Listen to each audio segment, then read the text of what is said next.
Hey, Scrooge here. Thanks for joining me on episode 34, where we're hiking to Warm Springs River.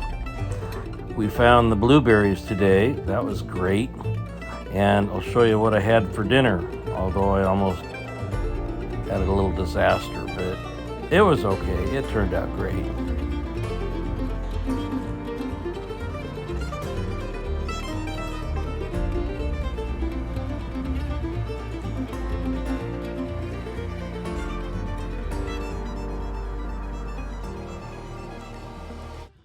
Well, good morning. We're about a half hour earlier than yesterday here at Timothy Lake, getting ready to roll out.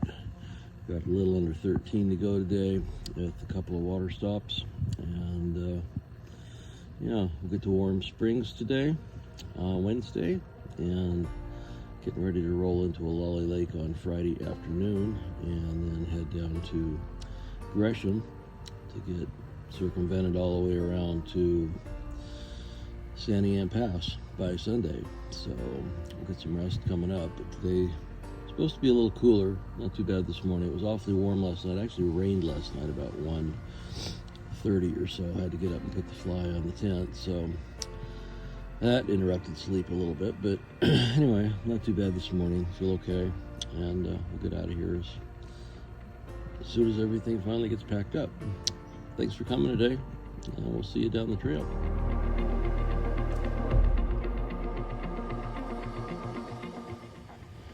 We've got a little ways to get around the lake before we find the last of our water sources this morning.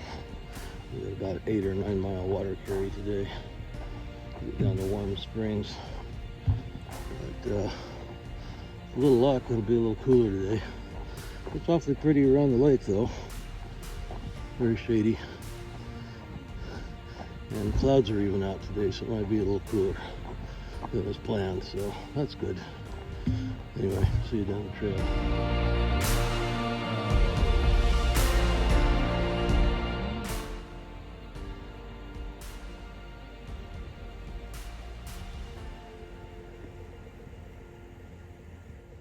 All right, Timothy Lake and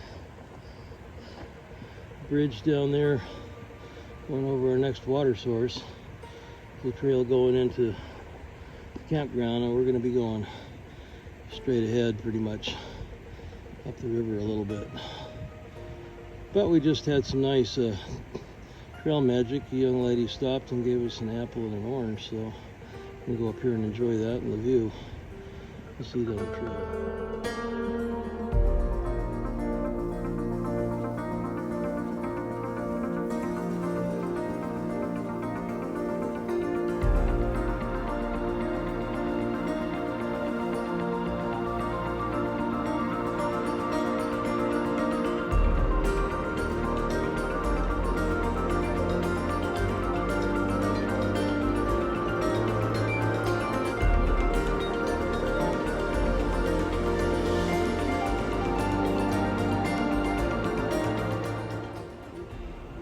All right, we've got our morning water source here next to this pretty little stream.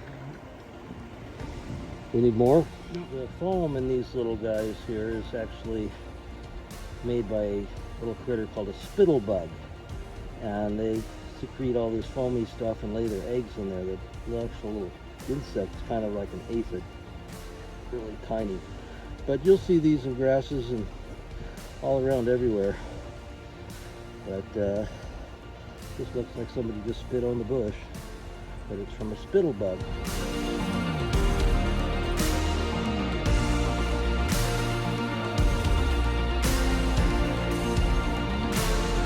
We're gonna snag on our trip.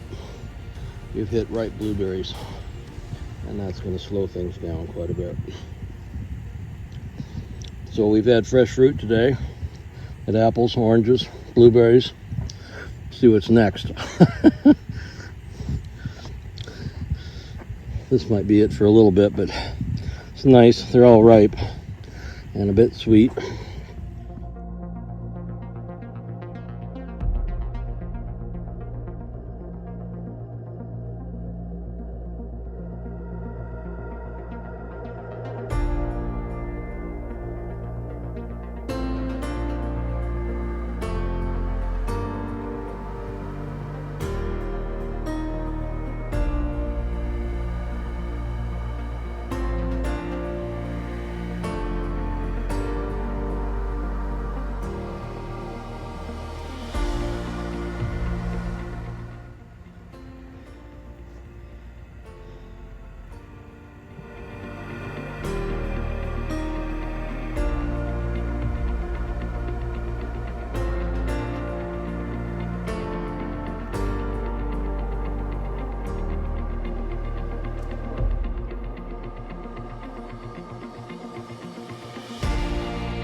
Well, most of the day has been like this, or slightly down or slightly up.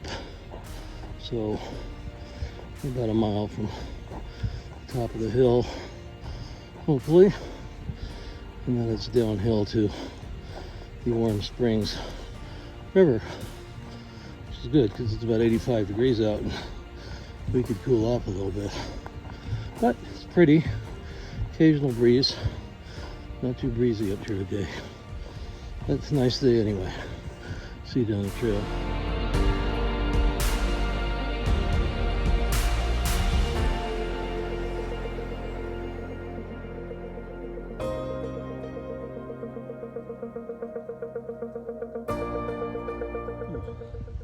Well, we're just about at the top of our climb today, at about mile 10.2. Got about 13 miles to get to, or a little bit more. But gotta cross this field up here with the power lines in it and go up a little more, and then we got about a 3-mile drop down to the first creek, and then about a half a mile further off to the Warm Springs stream.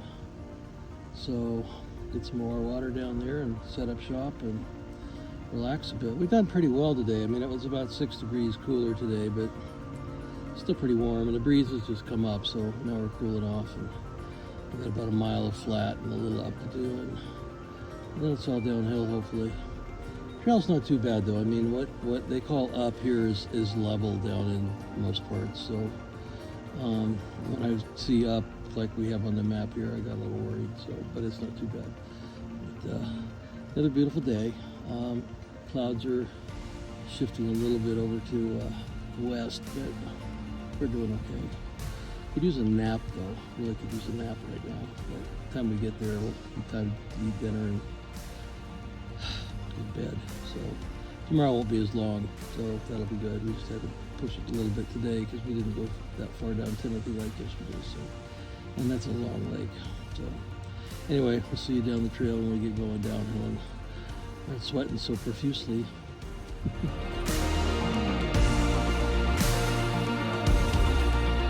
I'll show you a campsite in a minute, but first task is to gather water, put it in my Ceanoc bag, and put on my Sawyer filter, squeeze, filters it through the filter, gets all the gunky little guys out, and it takes a little while to fill it up, a little coordination, but works pretty good.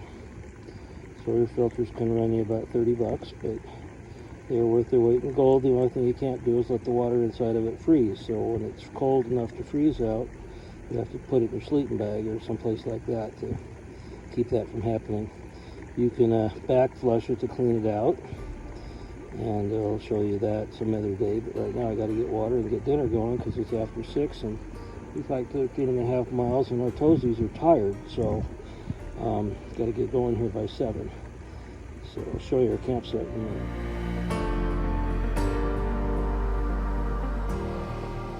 So this is the Warm Springs River. This is our water source for the night. So I just filtered water from. A little bit of bugs around here. You can see them flying around, but nice little spot. We'll go back and set up, get ready for dinner. Here's my little corral tonight. And got to get everything sorted out in there, but my cooking area is going to be over there. Raymond's over there. We're still meeting the people around here and getting organized. And I got to figure out what we're going to eat for dinner tonight. But it'll be tasty, whatever it is, because I'm kind of hungry. Feels good to sit down finally. Well, let me show you what I'm having for dinner tonight. First course is going to be some Mountain House beef lasagna. If I'm still hungry, I'm going to make what we call a ramen bomb, which is top ramen with about 3 cups of water instead of 2, and then you dump in some mashed potatoes, and you mix it all up, and you eat until you're stuffed. And then for dessert, might be a Builder's bar and some Nestle chocolate for later on. And that all gets made in my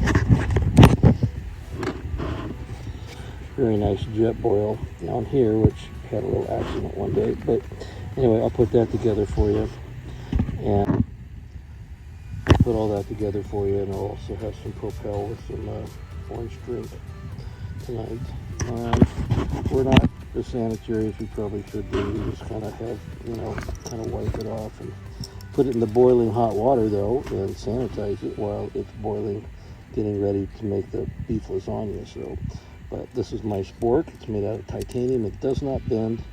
It does get lost, so I have this little carabiner on the end of it that I attach to various things. And then I lose those, and then I lose it all. But anyway, the other kind of tricky thing you need to do is you can't make too many marks in this because it's really dark, but you can have your little measuring cup here with little marks on it. I have marks on this for half a cup, 1 cup, and a cup and a half, which is very handy.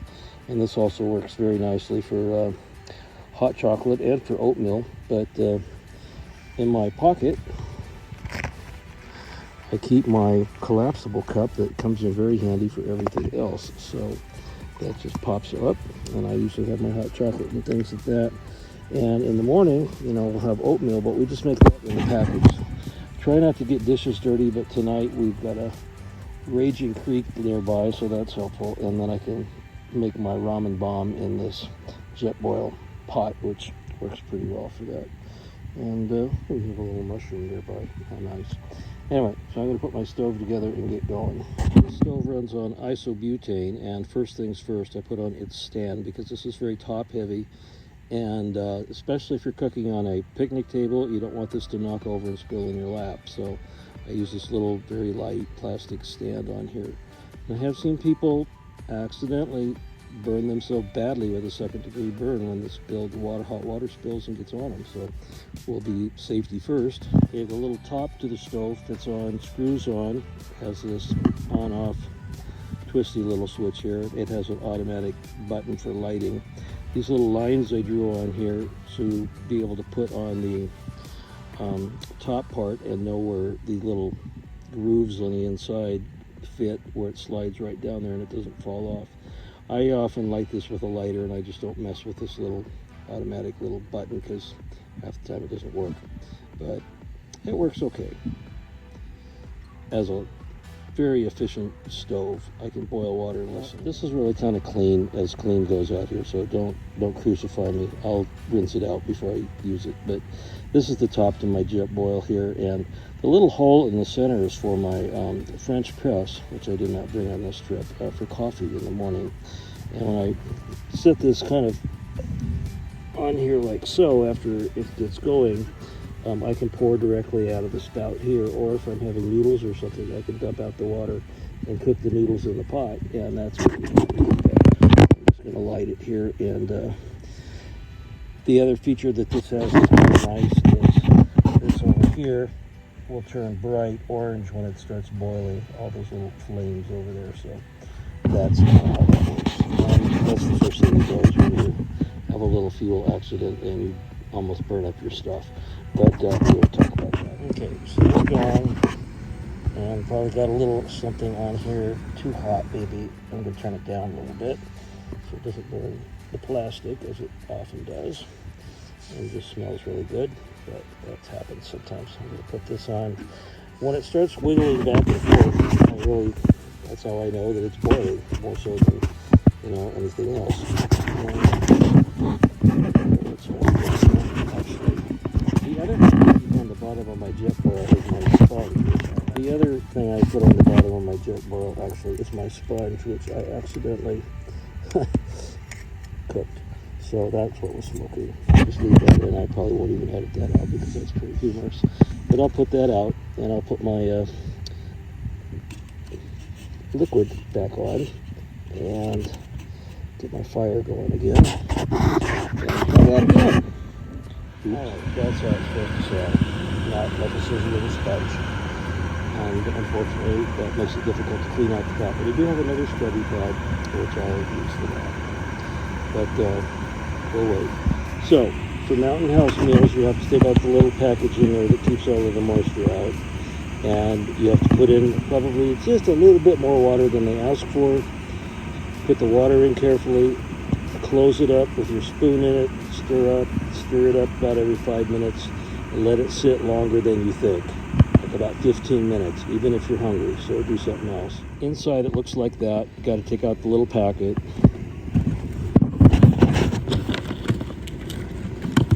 and so you don't eat it. And that's kind of what it looks like, which isn't very appetizing looking, but it really is tasty, especially after you've hiked 13 plus miles today.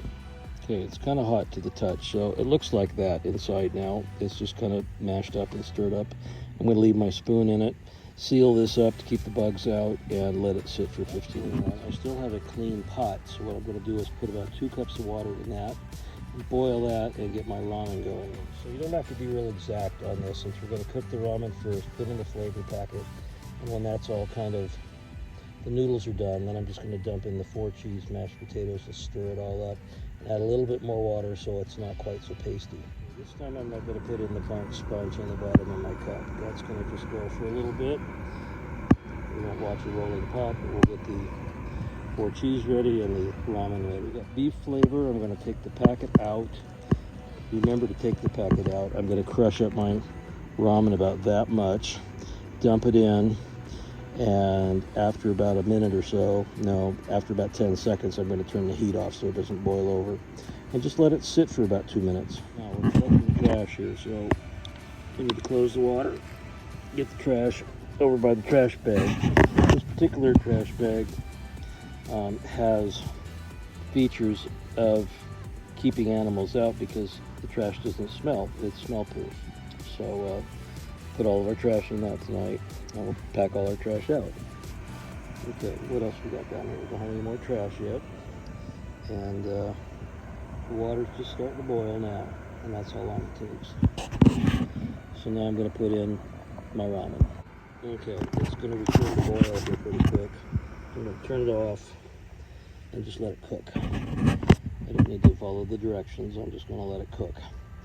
And just before I deal with the 4 cheese mashed potatoes, I'm going to put in the beef flavor packet and stir it all up. But I'm going to let it sit first. Cover this guy up. And we'll wait. At least 5 minutes have gone by, so I have to stir this stuff up. And if it seems a little pasty, just add some more liquid to it. It'll still be hot. Don't worry. I'm going to take my spoon out and lick it, and then put it in the top ramen and stir that stuff up. It's my spoon. I can lick it if I want. Ramen looks like that, even though it smells like burnt sponge. But then I'm going to add a little bit more water, and then we're going to add the 4 cheese mashed potato. I almost forgot the beef flavor, so I put that on. Don't lose the little silver packet. It goes in the trash, but you can see it's in there, and then we'll stir that up. If you let this sit too long, all of the water will absorb into the noodles, and you don't want that. You want to add a little bit more water so it's hot, but then you're going to have to stir quickly when you add in the potatoes. And you don't have to add all the potatoes. You can add anywhere from half to 3/4 of a package, or all of it if you really like 4 cheese mashed potatoes. I think whoever invented Idaho and, easy to make mashed potatoes is a genius, because they all taste great. Okay, so I added about another half a cup of water. I'm going to dump just about all of that in. I've added my mashed potatoes and stirred, so they're pretty thick.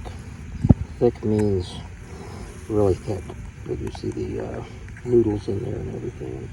I'm going to let that cool a little bit, because fortunately it's cooler tonight than it was last night. Last night was just hot, 80 degrees when we went to bed. It was so bad.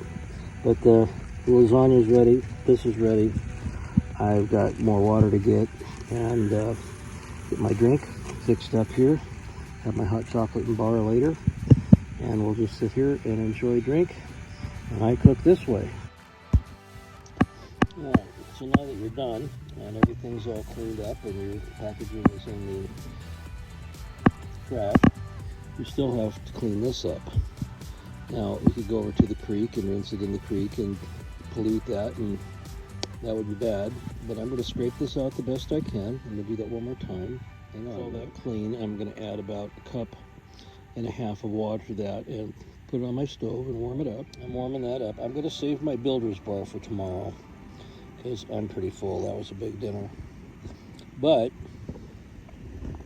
you might ask, how do you make your Nestles? Well, as soon as we clean the pot, the water will already be warm, and you'd be surprised what works out here. Little Nestles, little mashed potatoes. Hey, Mom's not here. I can do what I want. Watch this. Okay, that's just by using the spoon, not even your finger. When it's a little warm, I'm going to warm it up a little bit more, and then I'm going to add my hot chocolate. I'm going to stir it up and then drink it. And then I'll put a little more water in it to rinse it, and I'll drink that, and I won't have any wastewater. Use this, so this is still clean. I don't need to do anything to that.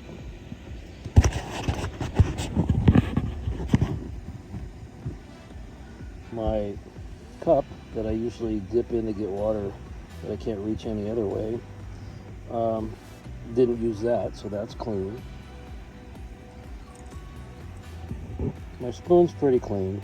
I'll stir with everything here, and it'll get all that gunk off the back when I'm done with my hot chocolate. Pretty clean now.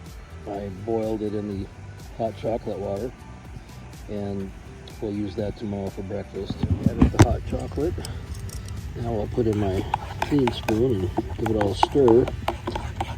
Stir up the mashed potatoes in there.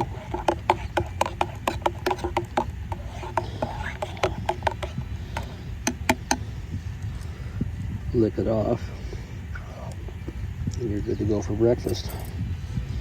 All right, that won't touch dirt. That'll get wiped off.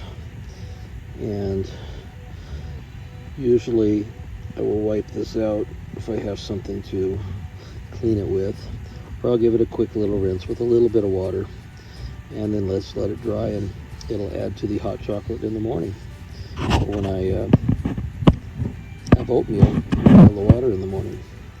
Anyway, that was dinner, and it was pretty much a success, except for one burnt sponge. Oh well, stuff happens out here. So thanks. Try and experiment stuff yourself. It's a lot of fun, and it's okay to mess up. Now that I'm done with dinner, I'm going to put all this stuff away and move the trash, so some little animal's not going to get it because a big rock will be on top of it. And I'll put my food away, and then I'll go put myself away in my tent so we can get up tomorrow and sleep in a little bit, get out of here late tomorrow, like about 9 o'clock. We got 10.1 miles to go tomorrow to Limity Creek. It shouldn't be too bad. Today wasn't too bad. A lot of fun, and did not break down. We just took our time and got there. And that's mostly what you do out here. You don't have to hurry. You get there early. Often there's not that much to do, so you get there, you get all set up, 8 o'clock's bedtime, get up and do it again. Anyway, thanks for coming today. Hope you learned some things. Whenever you take out backpacking food, it's always good to try it at home, just in case, and kids might like it. Never know. Anyway, talk to you tomorrow. Have a good night.